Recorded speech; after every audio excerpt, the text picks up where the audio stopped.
World express channel में प्रस्तुत हैं वर्ल्ड मीडिया नेपाल ब्यूरो प्रमुख देवेंद्र किशोर ढुंगाना द्वारा भेजी गई नेपाल की खास खबरें। बताएं आपको ये खबरें कैसी लगी, प्रतिक्रिया आपकी अवश्य मिलेगी, ऐसा हमारा विश्वास है। खबरें इस प्रकार हैं।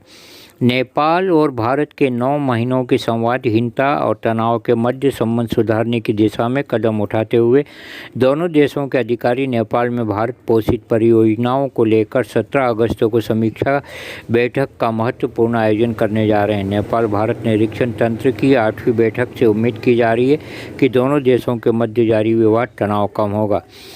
विदेश मंत्री प्रदीप ग्यावाली ने कहा है कि हमारे पास बैठक के अलावा और कोई विकल्प नहीं है। विवाद को लेकर हम अपने संबंधों को बंधक बनाकर नहीं रख सकते हैं। तंत्र की बैठकों का दौर पूर्व प्रधानमंत्री पुष्प कमल दाहाल प्रचंड की भारत यात्रा के बाद प्रारंभ हुआ था। इसका लक्ष्य परियोजनाओं का क्रियान्वयन और समय सीमा के भीतर इन्हें पूरा करने के लिए आवश्यक कदम उठाना था। नेपाल की ओर से अगुवाई विदेश सचिव शंकरदास बैरागी करेंगे।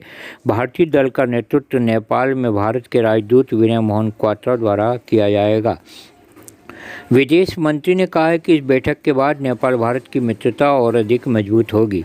पत्रकार बलराम वानिया के मृत अवस्था में पाए गए। सोमवार श्रावण के दिन प्रातः 9 बजे काठमांडू स्थित दुंगे अड्डा 3 थाना से लापता पत्रकार वानिया का शव सिसनेरी स्थित मांडे हाइड्रो पावर के फिल्टर में मिलने से सनसनी फैल गई। पत्रकार बलराम के परिजनों ने उनके लापता होने की रिपोर्ट महानगरी पुलिस थाना में दर्ज करवाई थी।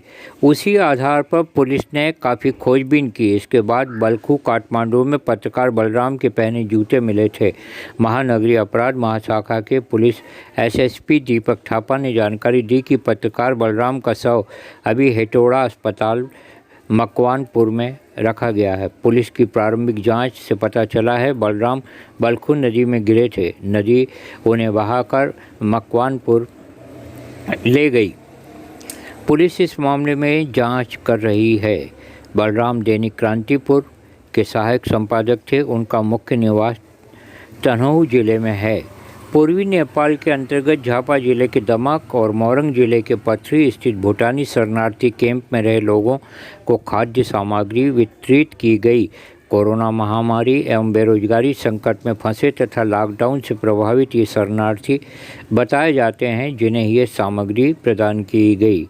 लव द लस्ट नामक संस्था के आर्थिक सहयोग से दमक नगरपालिका झापा की ओर से बलडांगी स्थित शिविर के 1600 तथा पथरी सनिश्चर नगरपालिका मोरंग के वार्ड क्रमांक 10 शिविर के 522 शरणार्थी परिवारों को राहत सामग्री प्रदान की गई। यह जानकारी बलडांगी शिविर के सचिव युवराज साम्पांग ने वर्ल्ड मीडिया को दी।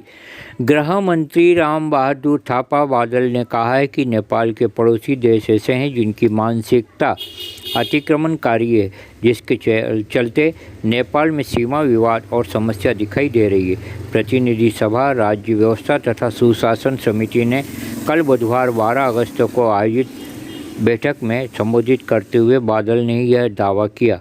उन्होंने आगे कहा कि पड़ोसी देश की अतिक्रमणकारी नीति और चिंतन के कारण नेपाली भूमि अतिक्रमण में पड़ रही है। सीमा के पिलर उखाड़े जा रहे हैं। सीमा स्तंभों को हटाकर नेपाल भूमि पर पटक दिया जाता है। इस तरह की कुप्रवृत्ति समाप्ति जब तक नहीं होगी तब तक सीमा विवाद कायम रहेगा। बादल ने अपने उद्बोधन में किसी राष्ट्र का नाम तो नहीं लिया, लेकिन इसका इशारा भारत की ओर रहा। बादल ने यह भी कहा कि सीमा विवाद समाधान हेतु परराष्ट्र मंत्रालय की ओर से कूटनीति पहल होनी चाहिए। सीमा सुरक्षा हेतु जन सहयोग से यह सुरक्षा और भी संभव है। बादल का यह बयान ऐसे समय आया है जबकि 17 अगस्त को दोनों देशों के मध्य में, मतलब भारत नेपाल दो देशों के मध्य में एक बैठक होने जा रही है और बादल गृह मंत्री जो नेपाल के हैं उनका यह बयान जहर बोने वाला माना जा रहा है। और बताया जाता है कि चीन की सलाह पर नेपाल में जहर बोया जा रहा है। प्रधानमंत्री केपी शर्मा ओली भारत के खिलाफ बयान दे रहे हैं। भारत में प्रतिक्रिया है।